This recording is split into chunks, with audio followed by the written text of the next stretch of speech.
Assalamualaikum warahmatullahi wabarakatuh. Jumpa lagi dengan saya Tama dalam Ada Apa Gerangan 2. Bagaimana kabar kalian? Semoga selalu diberikan kesehatan dan juga rezeki yang cukup.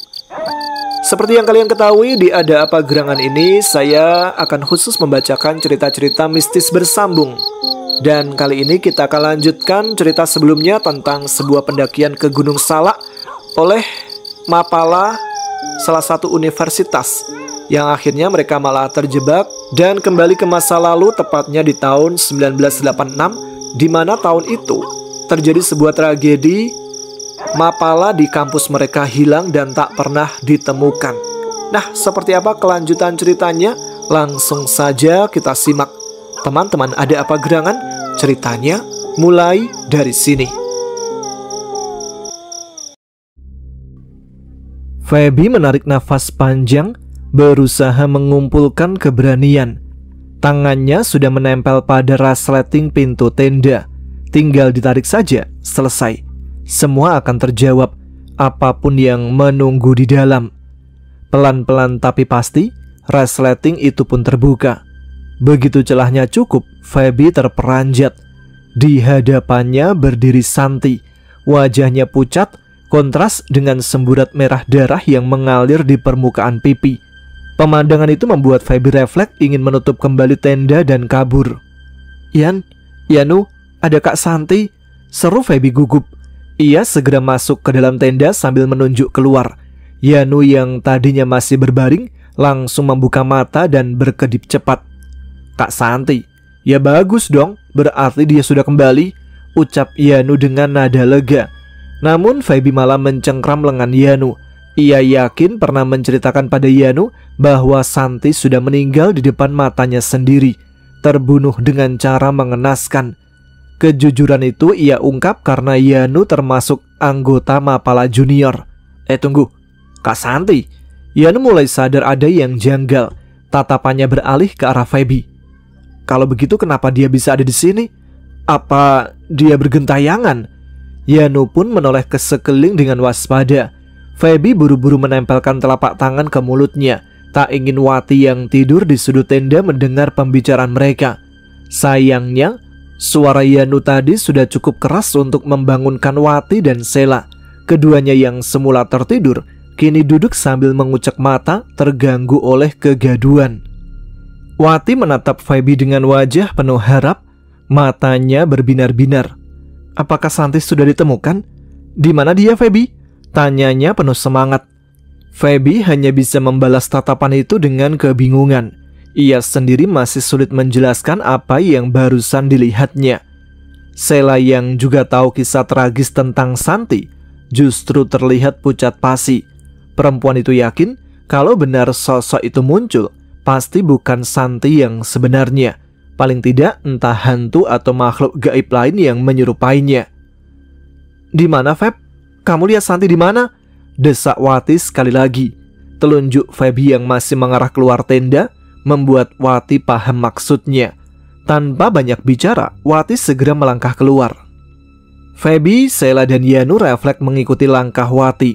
Mereka takut terjadi sesuatu pada wanita itu. Wati bergegas menyisir sekitar, namun yang tampak hanyalah kesunyian. Tidak ada satupun orang lain di sana. Feb, Santi di mana? Tanya Wati lagi. Spontan Feby menunjuk ke arah tenda milik kelompok pria Mapala 86. Seketika Wati setengah berlari menuju tempat itu. 3 orang yang tertinggal hanya terdiam di tempat menahan nafas. Ketika Wati perlahan menyibak pintu tenda, jari-jari Feby semakin erat menggenggam tangan Sela.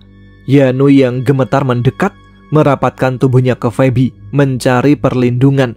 Ia tahu jelas hanya mereka bertiga yang ada di lokasi itu. Para pria lainnya belum kembali. Wati terhenti di depan tenda. Pandangannya terpaku, meneliti seisi ruangan sempit itu. Diamnya membuat Feby menelan ludah. Dalam benaknya, ia terus bertanya-tanya, apakah sosok Santi masih di sana?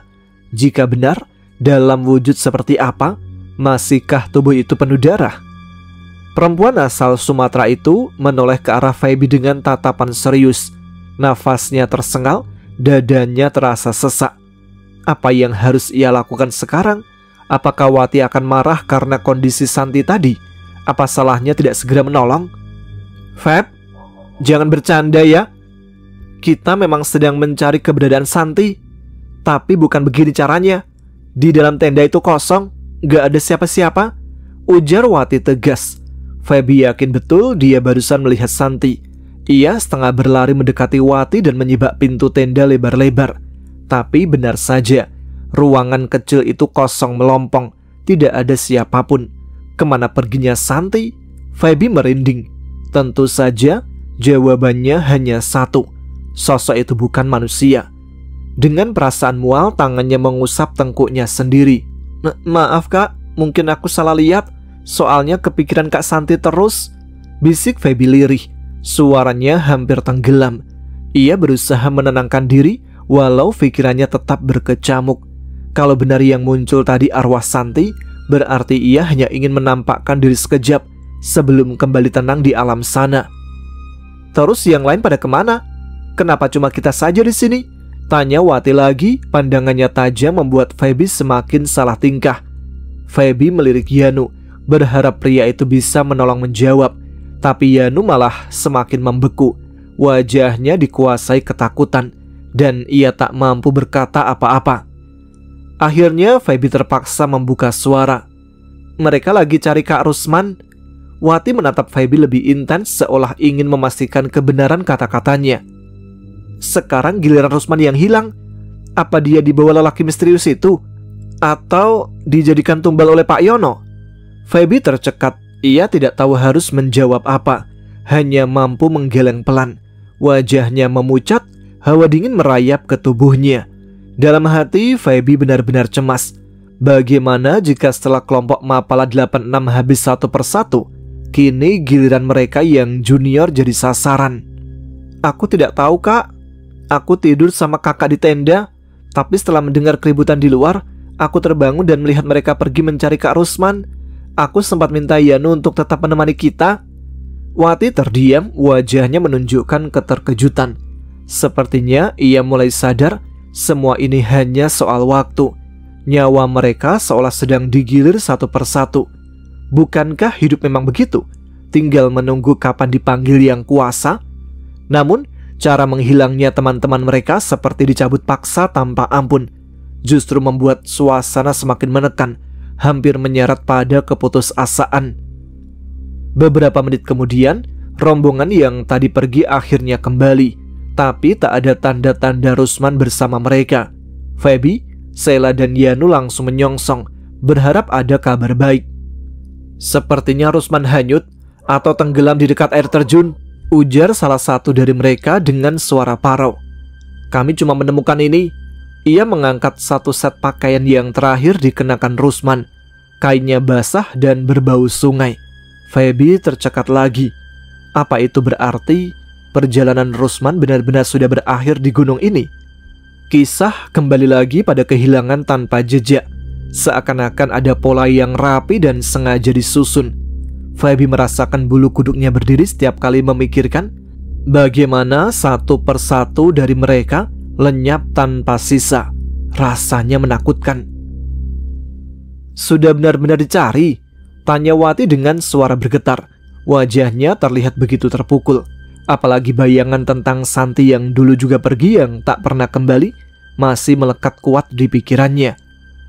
Udah Wat, Roy bahkan sampai nekat menyelam ke dasar air terjun. Dia menyusuri arus yang deras. Dan memang benar, ada aliran yang menyeret kuat ke bawah. Kalau sampai jatuh terseret ke sana, hampir mustahil bisa selamat, ujar Alex dengan nafas berat. Mendengar itu, Wati langsung maju dan mencengkeram kerah baju Alex dengan emosi. Air matanya jatuh tanpa bisa ditahan. Kamu ketua kami kan? Kenapa tidak bisa melindungi kami? Satu demi satu hilang, siapa berikutnya? Aku. Suaranya pecah penuh kepedihan. Feby yang berdiri di dekat mereka hanya bisa menggigit bibir, merasa hampa. Ia bisa memahami kemarahan Wati. Semua orang di tim itu terjebak dalam ketakutan yang sama. Alex menunduk, menerima ledakan itu tanpa melawan. Aku memang bukan pemimpin yang hebat, tapi aku berusaha menjaga kalian. Selebihnya, Itu di luar kendaliku. Wati menggeleng keras. Kalau benar di luar kendalimu, kenapa kamu biarkan Rusman pergi sendirian? Kalau dia didorong masuk ke arus bawah air terjun, bagaimana bisa kamu tahu? Kata-katanya menggema, menusuk semua yang mendengar. Feby merasakan dada sesak. Ia tahu betul rasa bersalah itu tidak sepenuhnya milik Alex seorang, tapi situasi membuat semua orang mencari sosok untuk disalahkan. Andi dan Tony tadi juga sudah mencoba menyusul. Jelas seseorang dengan nada lelah. Kami bahkan membawa perlengkapan lengkap, tapi ujung-ujungnya tetap saja Rusman tidak ditemukan. Wati mendengus, wajahnya penuh penyesalan bercampur marah. Kenapa baru menyusul? Kenapa bukan dari awal menemani Rusman saat dia pergi? Perkataan itu menggantung berat di udara. Wati lalu melangkah menjauh menuju tenda tempat Feby dan yang lain berkumpul. Tidak lama kemudian, Ujang ikut bergeser mendekat ke mereka. Tidak ada gunanya terus menyalahkan. Lebih baik kita bersiap. Kalau memang benar ada yang mengincar, maka masing-masing dari kita harus siap menjaga diri. Kita paling rawan ketika terpisah dari rombongan. Feby mendengar kata-kata itu dengan hati berdebar. Ia tahu ada kebenaran dalam ucapan Ujang. Memang seakan-akan ada sesuatu yang menunggu kesempatan saat salah satu dari mereka terpisah. Semua terdiam menyadari kenyataan yang menakutkan itu.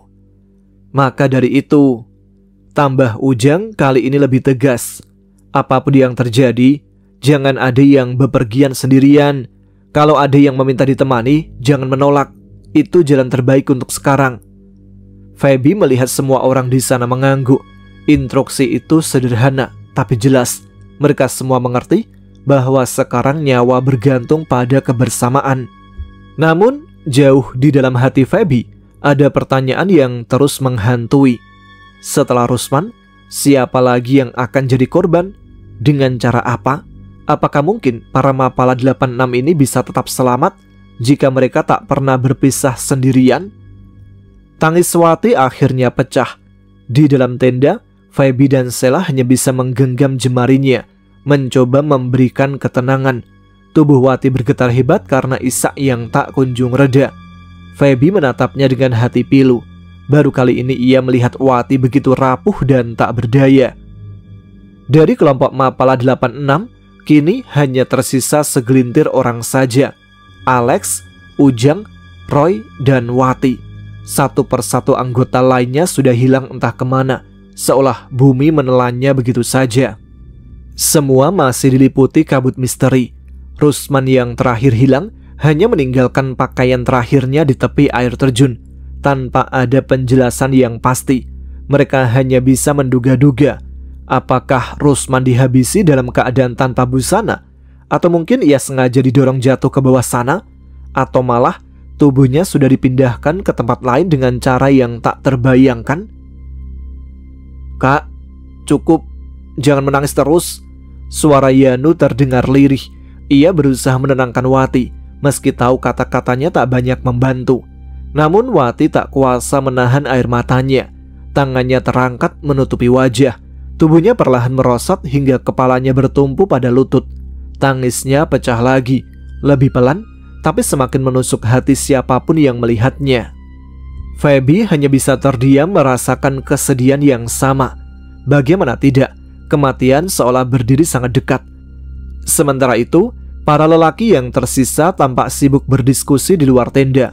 Wajah mereka serius, suara-suara rendah terdengar bersautan. Sheila hanya duduk terpaku di samping Feby, tenggelam dalam pikirannya sendiri. Sementara Feby pun membeku, tak tahu apa lagi yang bisa dilakukan selain menahan cemas. Pelaku itu sepertinya puas setiap kali berhasil menyingkirkan satu dari kita. Kalau begini terus, rasanya aku lebih baik menyerah saja. Suara Wati bergetar membuat seisi tenda tercekat. Kak, jangan bicara begitu. Mati memang pasti, tapi bukan berarti kita pasrah. Kita harus tetap jernih. Cari cara supaya orang itu tidak merasa menang. Jangan biarkan dia puas. Mata Wati masih berkaca-kaca. Lalu bagaimana caranya? Kamu tahu siapa pelakunya? Pak Yono? Atau ada orang lain? Jangan lupa, aku pernah hampir dibawa pergi olehnya. Untung Tony dan Andi datang tepat waktu. Kalau terlambat sedikit saja, mungkin aku sudah tidak ada di sini. Wati terlihat rapuh, setiap upaya menenangkannya seakan berakhir buntu.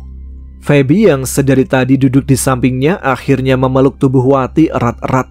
Walau tak bisa benar-benar menenangkan, setidaknya ia ingin menunjukkan bahwa Wati tidak sendiri. Tangis Wati pun pecah, membasahi bahu Feby. Dengan hati yang sama gamang, Feby hanya bisa mengusap punggungnya, mencoba menyalurkan kekuatan yang ia sendiri tak yakin masih punya. Pertanyaan itu tetap menggelayut di benaknya. Siapa sebenarnya pelaku semua ini? Orang macam apa yang bisa menyingkirkan korban satu persatu secara diam-diam seperti pengecut? Kehilangan Rusman yang bertubuh kurus itu meninggalkan luka mendalam bagi mereka semua. Tidak ada yang bersemangat melakukan apapun. Mereka hanya berdiam di dalam tenda. Makan pun dilakukan sekedarnya, seolah selera sudah hilang sama sekali. Malam mulai merayap naik. Wati akhirnya tertidur kelelahan setelah tangis panjangnya. Feby memperhatikan wanita itu yang masih menggenggam erat tangan Sela. Sahabatnya itu pun tertidur tanpa sepatah kata pun. Di luar tenda, suara jangkrik berpadu dengan binatang-binatang hutan malam yang bersahutan. Feby belum bisa memejamkan mata. Ia duduk sambil memeluk lutut, hatinya gelisah, tak tahu harus melakukan apa. Perlahan, terdengar suara gamelan dipukul bertalu-talu. Feby mencoba mengingat hari. Sepertinya ini malam Jumat. Ia menoleh ke jam digital yang mereka bawa, memastikan keterangan waktu yang tertera di sana. Bulu kuduknya meremang. Feby mengusap tengkuk, kemudian berencana merebahkan diri lebih dekat ke Wati. Yanu yang sudah berpindah ke tenda para pria sejak tadi, ia tak diizinkan bermalam di tenda mereka. Tiba-tiba, angin entah dari mana menyapu bagian belakang lehernya. Tangan Feby yang sedang menarik jaket untuk dipakai terhenti. Ia spontan mengusap leher belakangnya lebih dahulu. Bulu romanya berdiri. Tubuhnya merinding hebat. Ia hanya ingin segera berbaring, berharap bisa memejamkan mata dan melupakan kegelisahan malam itu. Feby yang semula hendak merebahkan diri, sontak terjaga penuh kewaspadaan. Suara itu mirip erangan macan bercampur gesekan langkah di tanah dan ranting kering, membuatnya menahan nafas. Ia mencoba menangkap setiap bunyi dari luar tenda. Ada sesuatu yang bergerak di kegelapan sana. Suara itu kembali terdengar, menusuk rasa takutnya semakin dalam. Ia menoleh ke dinding tenda yang tidak memungkinkan pandangan tembus keluar. Namun biasanya bayangan apapun akan tampak samar dibantu cahaya obor yang menyala di sekitar tiga tenda mereka. Dalam hati, Feby terus merapal doa, memohon perlindungan Tuhan. Rasa takutnya sudah setengah mati, tapi ia mencoba tetap tenang. Dunia di sekitarnya perlahan kembali hening. Ia bertanya-tanya kemana perginya makhluk itu. Apakah binatang buas itu sudah pergi menjauh, ataukah hanya menunggu saat yang tepat? Tiba-tiba suara keras memecah kesunyian. Derap langkah kaki disertai suara kuda kini terdengar jelas. Bulu kuduk Feby meremang. Ia menatap dinding tenda, memperhatikan bayangan samar yang bergerak di luar sana. Kemudian terdengar suara seorang pria, berat dan tegas, memberikan perintah. "Lewat jalur itu saja, jangan belok ke kiri. Kita harus cepat tiba di istana." Feby menahan nafas. Dari dalam tenda, ia mendengar jawaban beberapa suara lain. "Siap, Panglima!" Suara-suara itu menggema menimbulkan rasa penasaran bercampur gentar. Siapa mereka? Dari nadanya, Feby yakin itu bukan sekedar pengelana biasa. Kedengarannya seperti pasukan prajurit yang sedang bergerak melewati area tempat mereka berkemah malam itu. Bayangan-bayangan samar terbentuk di dinding tenda. Dari tempat Feby duduk, ia bisa melihat banyak sosok berjalan perlahan. Beberapa di antaranya bahkan tampak menunggangi kuda, dan ringkikan kuda itu terdengar sayup semakin menjauh. Feby terpaku di tempatnya, tak berani sekedar mengintip keluar. Begitu bayangan-bayangan itu lenyap, barulah ia menarik nafas panjang. Peristiwa barusan terasa sungguh di luar nalar. Apakah itu mungkin pasukan prajurit Prabu Siliwangi? Kisah-kisah legendaris tentang jejak mereka di gunung ini terlintas di benaknya. Waktu berlalu begitu saja menempatkan mereka dalam kepedihan. "Kita sepakat Untuk turun gunung saja, ucap Alex dengan nada mantap. Kita hentikan pendakian dan selamatkan anggota yang masih ada. Kalau kalian keberatan ikut turun, biar kami berempat saja yang melakukannya. Disinilah kita berpisah. Alex menatap mereka satu persatu. Ada kelegaan saat memutuskan untuk berpisah, tetapi juga terselip rasa bersalah. Bagaimanapun, meninggalkan teman bukanlah keputusan ringan. Ia ingin bertahan sampai akhir, meski itu berarti menguji keberaniannya terus-menerus. Aku tahu Andi adalah ketua mapala kalian, iya kan? Mendakilah sesuai keputusan kalian. Biar kami menyelamatkan diri dengan cara kami sendiri, lanjutnya. Dari nada suaranya, Feby merasa mereka telah lebih dulu menyepakati rencana itu diam-diam. Di dekat Ujang, Wati berdiri tanpa kata. Tatapannya kosong, pasrah namun jelas meminta pengertian. Tidak ada pilihan lain, gumam Feby lirih menatap Alex. Lelaki itu hanya menggeleng. Wajahnya terlihat putus asa dan letih. Kalian butuh gua itu terbuka supaya bisa kembali ke masa asal kalian, kan? Jadi pendakian sampai puncak tetap harus kalian selesaikan. Setidaknya sampai ke puncak Mani. Karena itu, jangan pikirkan kami. Alex tersenyum tipis. Ia tampak berusaha agar kelompoknya tidak terseret dalam persoalan yang lebih rumit. Meskipun bagi Feby, itu jelas bukan jalan keluar yang baik. Kalau begitu, kita berpisah di sini saja. Maafkan kami karena tak banyak bisa membantu. Feby hanya bisa terpaku saat Dias berdiri dan mengucapkan hal itu. Wajah Dias terlihat lelah, namun meninggalkan rombongan Mapala 86 terasa begitu kejam di mata Feby. Kami akan terus mendaki. Jika takdir mempertemukan, kita pasti bertemu lagi, ujar Tony sambil meraih ranselnya dan menyiapkannya di punggung. Feby dan Sheila saling bertukar pandang. Kebingungan menyelimuti keduanya, lebih-lebih ketika pandangan mereka bertemu dengan Wati, satu-satunya perempuan di kelompok itu. Rasanya begitu berat untuk melepaskan mereka pergi begitu saja. Walaupun jumlah mereka tidak lagi ganjil, setelah berpisah, tetap ada rasa tak rela. Ada sesuatu yang menyesak di dada Feby, membuatnya bimbang dan ragu. Perpisahan itu terasa sangat menyakitkan. Feby bisa melihat bagaimana Wati memeluk erat salah satu dari mereka tanpa air mata, namun wajahnya muram dan penuh duka. Ada kesedihan mendalam yang tergambar jelas di sorot matanya. Feby tahu tak ada yang bisa ia lakukan untuk mengubah keputusan mereka. Misi kedua kelompok sudah berbeda. Kelompok Wati memutuskan untuk turun gunung demi menyelamatkan nyawa, sementara Feby dan teman-temannya masih harus mendaki hingga ke puncak Mani.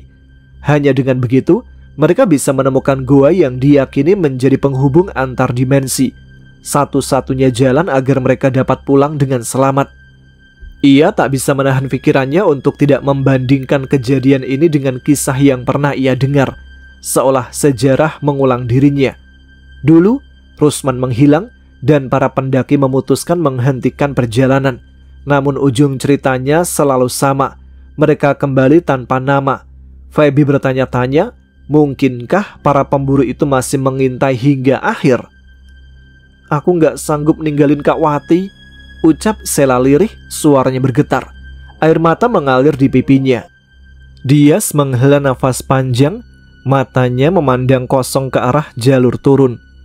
Aku tahu, Sel, tapi kita nggak punya pilihan. Mereka sudah mantap ingin cepat turun. Feby memperhatikan bagaimana Alex menerima keputusan itu dengan pasrah. Keputusan yang diambil Alex terasa berat dan tak terduga, meski mungkin bukan sepenuhnya keinginannya. Mental mereka semua sudah terpukul oleh rentetan kejadian aneh dan berbahaya. Mungkin saja, keputusan untuk turun pun lahir dari keputusasaan, bukan keyakinan. Kita fokus saja mendaki sampai puncak Mani, kata Yanu kemudian. Suaranya tenang tapi tegas. Setelah itu kita turun, siapa tahu mereka masih menunggu kita. Feby menatap ke arah jalur pendakian yang semakin menanjak. Ada harapan samar di hatinya, tapi juga kegelisahan yang sulit ia jelaskan. Ia tahu perjalanan mereka belum selesai dan bahaya bisa saja mengintai di setiap langkah. Namun untuk kembali dengan selamat, mereka hanya bisa terus maju. Andi berusaha menenangkan suasana. Walaupun Feby tidak sampai menangis seperti Sheila, ia tetap bisa merasakan ketidakrelaan yang berat di antara mereka. Pertemuan dengan Mapala 86 kini berakhir dalam perpisahan karena tujuan yang berbeda. Yanu merangkul bahu Feby memberikan kekuatan. Ia tahu Feby menyimpan beban berat. Dialah yang pernah menyaksikan sendiri bagaimana salah satu dari mereka dieksekusi. Mereka pun kembali ke formasi awal, 6 orang, terdiri dari laki-laki dan perempuan, melanjutkan pendakian Gunung Salak. Perasaan mereka bercampur aduk, tak menentu. Tidak ada satupun yang bersuara sejak rombongan itu terpisah. Tidak lama rintik hujan mulai turun. Mereka segera mengenakan jas hujan yang dibawa, berharap bisa cepat mencapai puncak.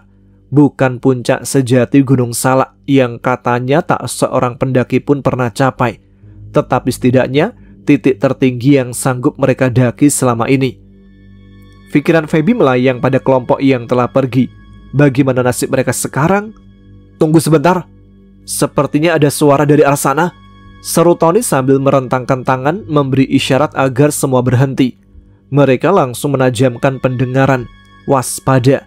Dalam hati, Feby hanya bisa berharap itu bukan sesuatu yang mistis.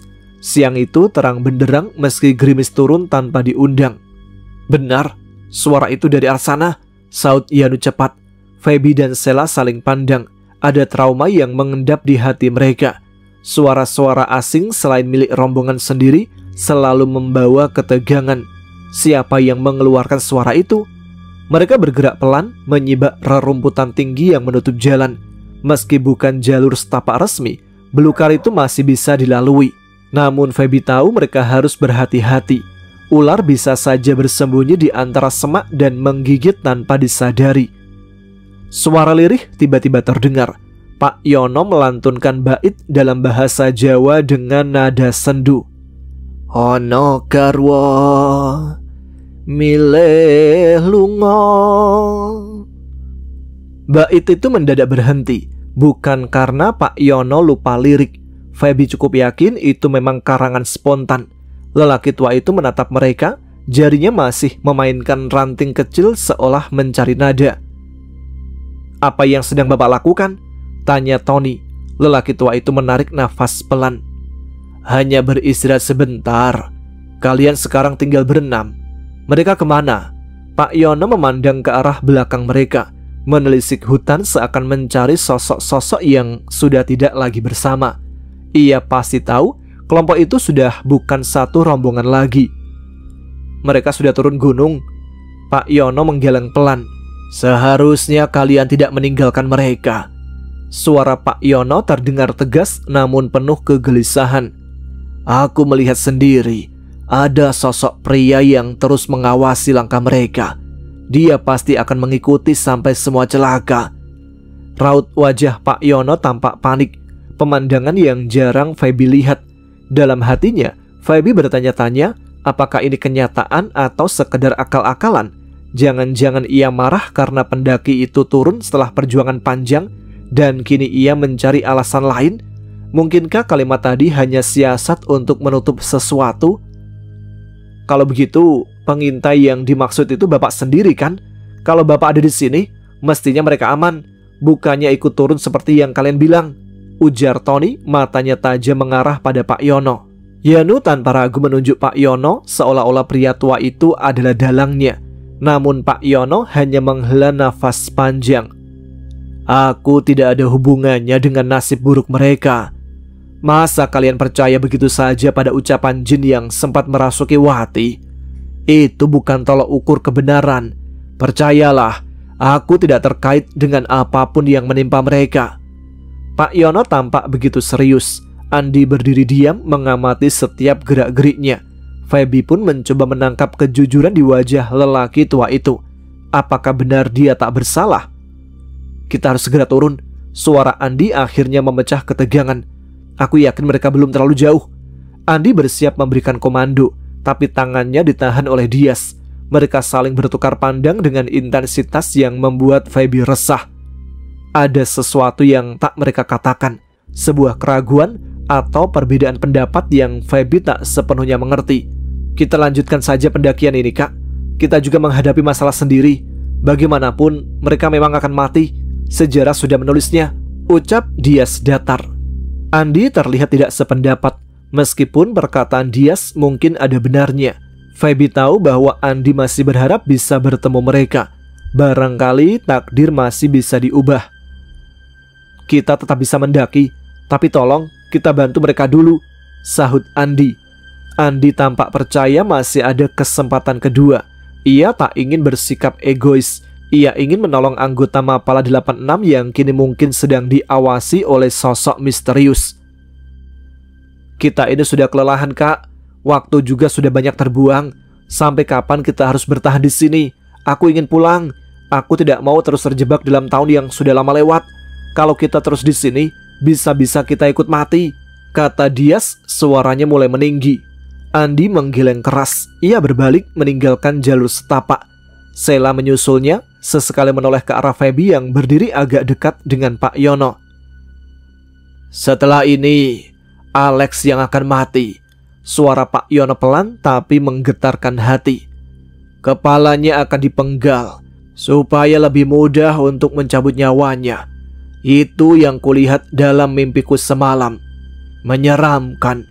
Setelah Alex tak lagi bersama mereka, bisa jadi 2 orang sekaligus akan menyusul. Kalau sudah tinggal 1, itu akan jadi yang paling mudah untuk diselesaikan. Feby merasakan bulu kuduknya berdiri. Ucapan Pak Yono begitu mengerikan. Prediksi yang bisa saja salah, tapi juga mungkin benar. Ia dan Andi saling bertukar pandang, tak yakin harus percaya atau meragukannya. Kenapa? Mau bilang aku egois? Iya, aku egois. Dias akhirnya meledak. Di tengah gerimis suaranya meninggi penuh kekesalan. Sheila yang berdiri di sampingnya berusaha menenangkannya. Namun upayanya sia-sia. Sejak awal, kita nggak seharusnya ikut campur dengan mereka. Kita nggak perlu bergabung. Kalau saja kita tetap berenam, kita mungkin sudah kembali ke gua itu sekarang. Bukan mengikuti langkah mereka menuju maut yang terasa begitu dekat. Tekanan mental ini makin menyesakkan. Apa kalian nggak sadar? Ketakutan yang berlebihan bisa membuat kita panik dan mati konyol. Mereka semua terdiam. Tak seorang pun memotong ucapan Dias. Beberapa kali ia terlihat meninju udara, bahkan menendang tanah basah. Gerakannya menghantam gerimis yang terus turun. Kak Alex yang akan mati setelah ini, Yanu berkata dengan suara berat dan getir. Feby menangkap kesedihan yang coba ia tahan. Ada sisi melankolis yang sulit disembunyikan. Lalu apa hubungannya denganku, ah? Dias membalas dengan nada menantang. Feby menyadari kemarahan dia sulit diredam sekarang. Kelelahan yang mereka tanggung terlalu lama telah memupuk stres di pikirannya. Andi pun melangkah maju beberapa langkah, mencoba menenangkan suasana. Gerimis yang turun tipis tidak cukup kuat untuk menghentikan langkah mereka. Feby melihat dengan cemas bagaimana tatapan Dias yang masih junior menantang Andi, ketua Mapala mereka. Walaupun pendakian kali ini dilakukan di luar acara kampus, tetap saja dari segi usia dan pengalaman, Andi berada di atas Dias. Feby sempat melirik Yanu. Mereka hanya saling berpandangan, seolah tak percaya keadaan bisa setegang ini. Sheila masih berusaha menahan lengan Dias agar tak semakin maju. Dalam hati Feby, dia hanya bisa berharap semuanya tidak berujung pada perkelahian. Yanu lalu menggaruk kepalanya, entah sungguhan gatal atau hanya bingung. Ia perlahan melangkah mendekati Dias.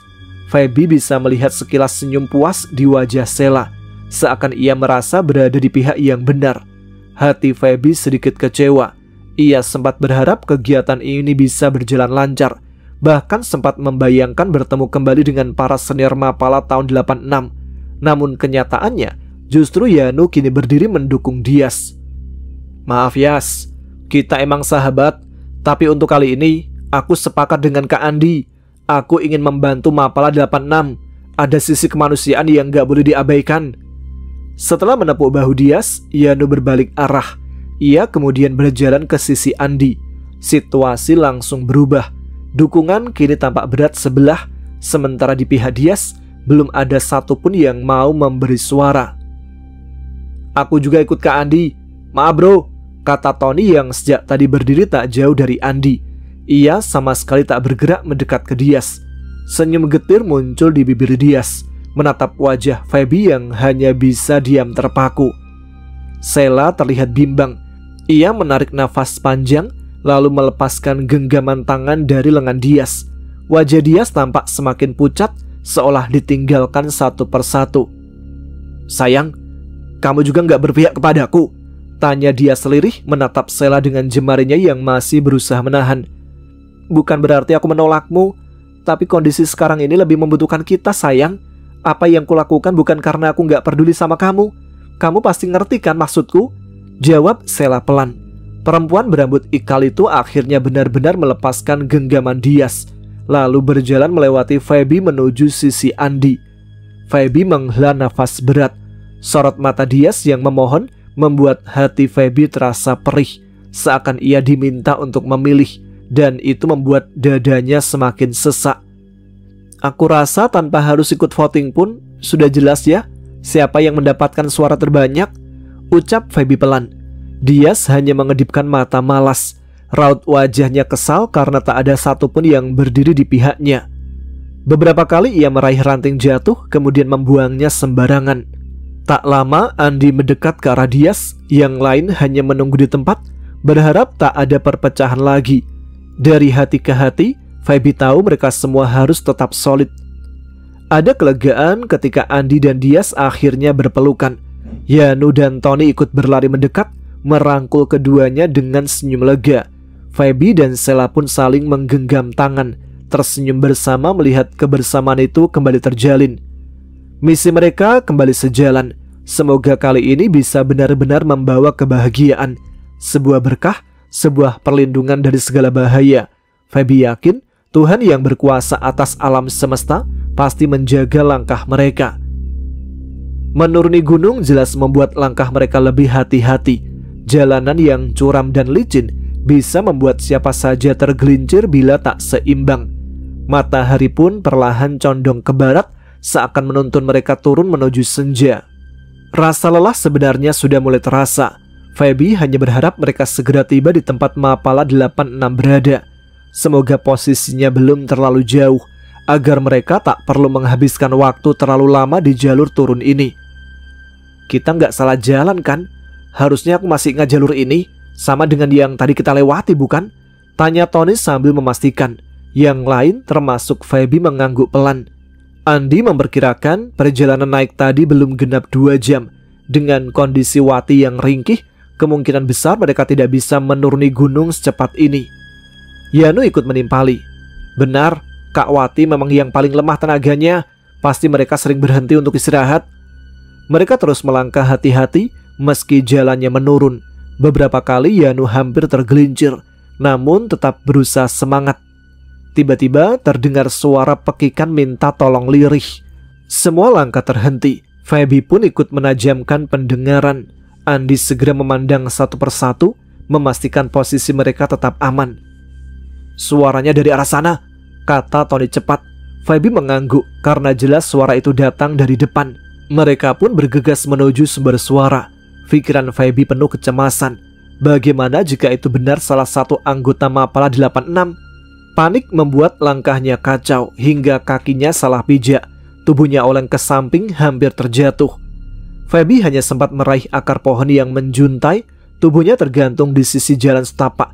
Meski bukan jurang dalam, tetap saja bila terjatuh bisa berbahaya. "Buang tasmu, Feb!" seru Andi. Ia segera meraih tangan Feby dengan wajah tegang. "Tapi kak, barang-barangku masih ada di dalam tas," ucap Feby dengan suara bergetar. "Lepaskan saja perlahan, nyawamu jauh lebih penting," kata Andi tegas. Feby menatapnya bingung, tapi Andi kembali memberikan instruksi. Tidak ada pilihan lain. Dengan sisa tenaga, ia pun meraih tali pengikat dan melepas ransel besar yang selama ini menempel di punggungnya. Dada Feby bergidik ngeri. Ia membayangkan bagaimana jika tadi yang jatuh bukan tas, melainkan tubuhnya. "Feb, ulurkan tanganmu yang satunya," seru Tony yang kini ikut menunduk merebahkan tubuhnya dari atas jalur tanah. Andi masih menggenggam satu tangan Feby erat-erat, tapi belum cukup kuat untuk menariknya sendirian. "Hitungan ketiga, kita angkat sama-sama," ucap Andi mantap. Tony mengangguk cepat siap membantu. Feby masih sempat ragu melepas genggaman pada akar. Ia tahu jika salah perhitungan nasibnya bisa sama seperti tasnya. Tapi kini satu tangannya sudah erat berada dalam genggaman Andi. Dengan segenap keyakinan, ia akhirnya melepaskan pegangan pada akar. Kini seluruh harapannya tertumpuk pada tangan Andi dan Tony. Sampai akhirnya ia pun bisa terangkat dengan selamat.